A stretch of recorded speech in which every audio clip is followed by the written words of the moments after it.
ayat surah Al-Anfal ayat 67. Jadi dulu waktu perang Badar, perang Badar ini kan perangan yang sangat fenomenal. Perang pertama umat Islam. Ya. Umat Islam melawan orang-orang kafir Quraisy. Orang Islam sangat sedikit jumlahnya, pasukan Islam sangat sedikit. Ya, sedangkan orang Quraisy juga banyak sekali. Perbandingannya 3 kali lipat. Nah, ceritanya nih, dalam perang Badar itu menang kaum muslimin. Menang, kemudian ada beberapa tokoh Quraisy yang ditawan. Beberapa tokoh Quraisy yang ditawan oleh umat Islam. Karena saat itu belum ada aturan baku mengenai tawanan, begitu, maka Rasulullah mengajak para sahabat untuk musyawarah. Untuk musyawarah. Rasulullah ngomong begini, ini banyak banget sebetulnya riwayatnya, cuma saya ambil yang singkat-singkat aja ya. Rasulullah bertanya pada sahabat, ini tawanan kita apain yang enak nih? Ini kita apain tawanan nih? Tahu-tahu Sayyidina Umar angkat tangan. Wahai Rasul, izinkan saya untuk menyampaikan pendapat. Silakan, Umar. Ini tawanan nih ya, kita penggal aja lehernya tuh. Saya penggal leher si Anu, Ali penggal leher si Anu, ya, Utsman penggal leher si C, dan sebagainya begitu. Kaget juga sahabat nih. Ya, Sayyidina Umar kan tahu sendiri ya. Sayyidina Umar kan tahu sendiri, orang tegas banget gitu. Matiin aja, penggal lehernya semua. Begitu. Nah, terus kemudian Abu Bakar tunjuk tangan dia. Wahai Rasul, izinkan saya menyampaikan pendapat. Silakan Abu Bakar. Begini ya Rasul, kita ini kan baru berjuang banget ini. Yang namanya baru berjuang berarti butuh duit banyak, butuh modal besar. Ya, butuh harta yang banyak. Ini tawanan-tawanan kan orang-orang termuka di Quraisy nih. Ya, kita suruh tebus saja tuh. Kalau orang Quraisy masih sayang sama dia pada nih, tebus saja. Lumayan. Ya, ini hasil tebusan tawanan ini kita pakai untuk modal perang, untuk modal perjuangan umat Islam. Masuk akal nggak kira-kira? Oke, pertanyaannya, kira-kira usul siapa yang dipakai oleh Rasulullah? Abu Bakar apa Umar? Kalau kita ada di situ nih, kita ada di situ nih. Nah, kita pakai usul siapa? Abu Bakar ya? Sepakat ya?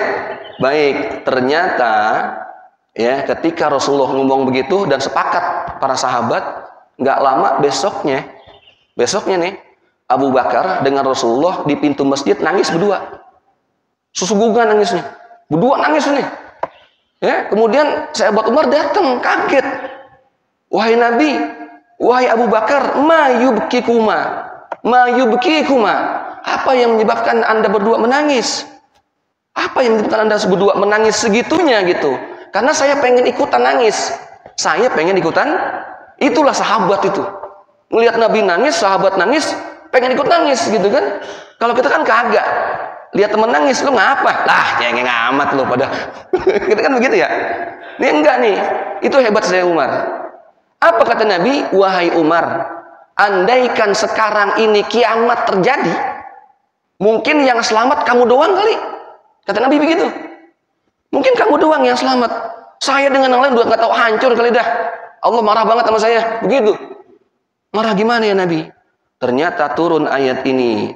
A'udzubillahi minasyaitonirrajim. Ma kana linabiyyin ay yakuna lahu asra hatta yuthkhina fil ard. Turiduna 'aradad dunya wallahu yuridul akhirah wallahu azizun hakim. Ini saya terjemahkan dengan bahasa Betawi nih. Maka nali nabiyyin, gak pantas seorang nabi gitu, ayyakuna lahu asra, dia punya tahanan. Gak pantas seorang nabi punya tahanan. Hatta yuthkhina fil ard, sampai sang nabi ini bisa menguasai seluruh alam dengan peperangannya. Jadi kalau masih proses perang, masih umat Islam sedikit kekuatannya, seorang nabi tidak layak untuk punya apa? Tawanan. Turiduna 'aradad dunya. Kamu ini, kalian semua sahabat, hai umat Islam, ya, melakukan penebusan tawanan itu tujuannya 'aradad dunya. Keinginan dunia. Padahal sih kan tujuannya untuk apa itu? Untuk modal perang kan? Tapi masih ditegur oleh Allah itu. Jangan begitu Nabi, nggak boleh begitu. Ya, Wallahu yuridul akhirah. Allah itu menginginkan akhirat. Wallahu azizun hakim. Allah maha aziz, maha mulia, hakim, maha bijaksana. Nah, ini Nabi nangis nih. Ternyata apa? Usulan Sayyidina Umar ternyata itu usulan yang benar. Ya, ini ayat pertama kali turun tentang tawanan gitu ya. Tapi nanti ada ayat lain yang membolehkan. Ini kan kronologis nih Pak nih, biar kita paham nih gitu ya. Nah, terus para ulama menganalisis, ini kenapa kok sampai Nabi ditegur? Padahal usulnya Abu Bakar sangat apa? Sangat bagus. Ternyata dianalisis oleh para ulama sejarah, oh saat itu umat Islam masih sedikit kekuatannya. Kalau tawanan perang dibebaskan, walaupun dengan tebusan, nanti dia bisa ngomong kelemahan siapa? Pasukan Islam. Oh bahaya ini. Ya, makanya Sayyidina Umar, ya, udah nih, penggal aja atu-atu lehernya, udah selesai urusan. Yang kedua, kalau misalnya tawanan perang saat itu diusul Sayyidina Umar diterima, dipenggal nih masing-masing, kan kabar tuh sampai ke orang Quraisy, kan sampai tuh, itu membuat mereka geter itu.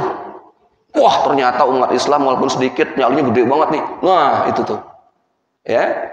Tapi ayat ini hanya bersifat teguran. Nah, apakah boleh seterusnya, ya? Apakah setelah kejadian berikutnya Nabi boleh bebasin tawanan? Nah, boleh ternyata. Ya, ini ayat ayat 4. Ini surah Muhammad ya. Fa idza laqitumul ladzina kafaru fadharbar riqab. Fa idza laqitum, apabila kalian berjumpa langsung alladzina kafaru dengan orang-orang kafir, fadharbar riqab, maka penggalah lehernya. Nah, hati-hati nih. Kalau baca ayatnya gak ngerti konteksnya, wah gawat ini. Ya kan? Kan perintah apa itu? Kalau ketemu langsung sama orang kafir, diapain orang kafirnya? Penggal lehernya. Wah, hati-hati nih. Makanya perlu tafsir. Perlu baca kitab tafsir, jangan sembarangan. Kita nggak ngerti. Maksudnya apa? Fa idza laqitumul ladzina kafaru fadharbar riqabi fi ma'rikatin. Fi ma'rakatin. Ketika lagi di medan perang. Loh, lagi perang iya. Kalau lagi perang ketemu musuh, diapain musuhnya? Ya penggal, masa diem aja. Ya kalah. Ini untuk dimana ketika kaum muslimin betul-betul berhadapan lagi perang. Kalau lagi nggak perang nggak boleh. Kan ada aturan. Buktinya apa? Buktinya kaum wanita nggak boleh diapain?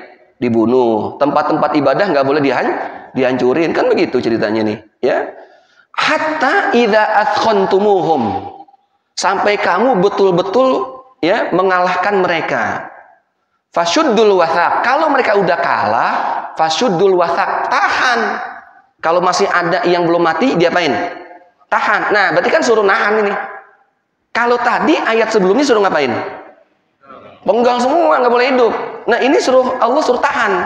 Berarti ayat yang tadi sudah dimansuh secara hukum. Mansuhul hukmi ma'a baqa'it tilawah. Ayatnya masih ada, tapi hukumnya udah dihapus. Itu namanya nasakh mansuh. Ya. Nah, ini berarti ada perintah untuk menawan tahanan. Fa imma mannan. Boleh setelah itu kamu bebaskan tanpa syarat, silakan aja. Kamu tahan dulu, setelah itu kamu bebaskan tanpa syarat, boleh silakan kata Allah. Ya. Fa imma mannan ba'du wa imma fidaan.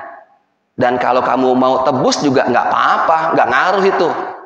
Jadi gini, ternyata ayat ini berkenaan dengan umat Islam saat dipimpin oleh Nabi sudah meluas. Banyak perang-perang yang dimenangkan oleh umat Islam. Jadi semakin kuat umat Islam. Pasukan Islam semakin kuat, semakin dihormatin. Jadi tawanan itu mau bebas gitu aja, mau tebus kagak ngaruh dengan kemuliaan Islam, dengan kekuatan pasukan Islam kagak ngaruh. Nah, berarti ayat ini membolehkan untuk tebusan perang. Ini kan masih konsep nih. Masih konsep, belum akhlak belum, masih konsep. Boleh ditawan, dibebaskan atau boleh dibebaskan dengan cara tebusan.